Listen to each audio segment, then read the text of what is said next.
This just coming in, there's a report out of SputnikNews.com about new Apache helicopters being acquired by the U.S. Army for over $500 million.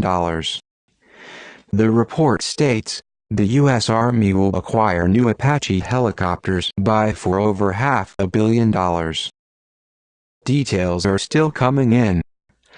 I'll leave a link in the video description to the original story.